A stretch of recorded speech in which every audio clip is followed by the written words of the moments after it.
क्या आपने कभी सोचा है कि ये धरती जिस पर हम चलते हैं, सांस लेते हैं, प्यार करते हैं, वो आखिर आई कहाँ से? और ये जीवन, पेड़, जानवर, इंसान, ये सब कैसे शुरू हुआ? आज की इस वीडियो में हम आपको बताएंगे पृथ्वी के जन्म की कहानी और धरती पर जीवन की पहली हलचल की रहस्यमय शुरुआत। तो चलिए शुरू करते हैं ये ज्ञान और रोमांच से भरी यात्रा। करीब 13.8 अरब साल पहले हुआ एक धमाका, जिसे हम बिग बैंग कहते हैं, और यहीं से शुरू हुई हमारे ब्रह्मांड की कहानी। उसके करीब 9 अरब साल बाद, यानी 4.5 अरब साल पहले, एक विशाल गैस और धूल का बादल ब्रह्मांड के एक कोने में घूमने लगा। ये वही जगह थी जहां हमारा सौरमंडल बनने वाला था। अब सवाल उठता है, पृथ्वी कैसे बनी? तो जब ये गैस और धूल सूरज की गुरुत्वाकर्षण शक्ति से खींचकर एक साथ जमा होने लगे, तो बीच में बना हमारा सूरज, और उसके चारों तरफ घूमती बची हुई धूल और चट्टानों से बनी हमारी धरती। शुरुआती पृथ्वी कैसी थी?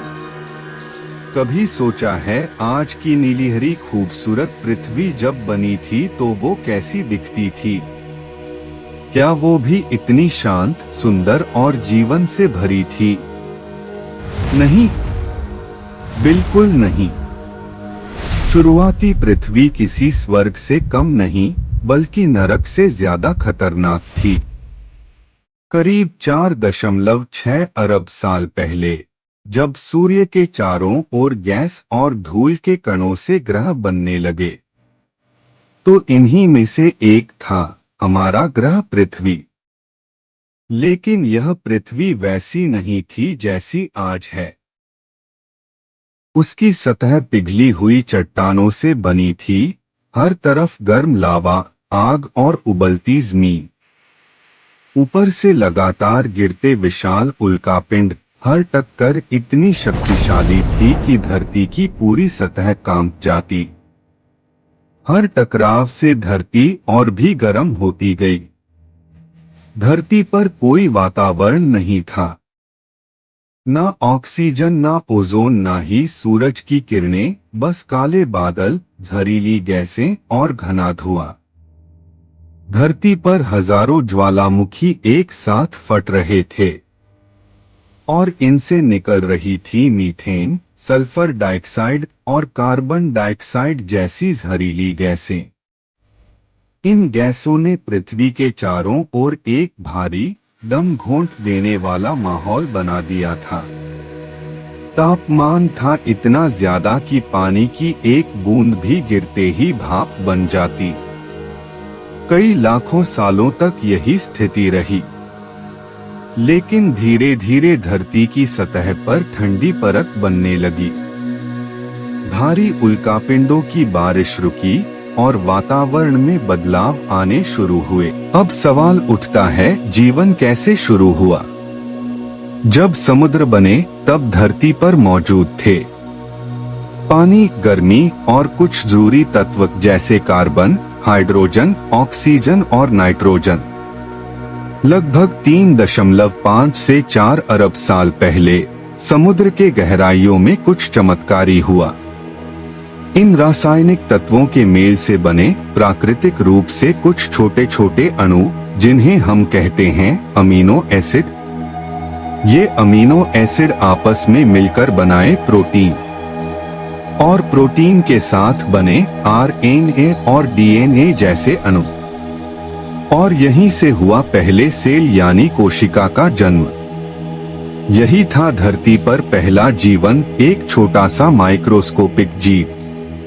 कई करोड़ वर्षों तक जीवन सागर के अंदर सिमटा रहा। फिर आए साइनोबैक्टीरिया, जो प्रकाश संश्लेषण करने लगे, यानी सूरज की रोशनी से ऊर्जा बनाने लगे। इस प्रक्रिया में उन्होंने छोड़ी ऑक्सीजन। धीरे धीरे वायुमंडल में ऑक्सीजन की मात्रा बढ़ी और बना ओजोन लेयर, जो सूरज की खतरनाक किरणों से रक्षा करता है। यही बना विकास का अगला कदम।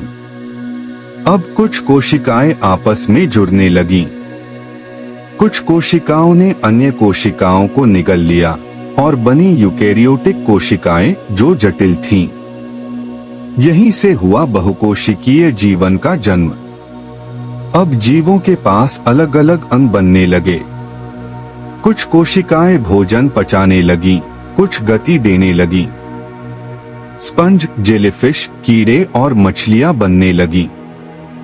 जीवन सागर में फल फूल रहा था, लेकिन फिर कुछ जीव समुद्र से बाहर आने लगे।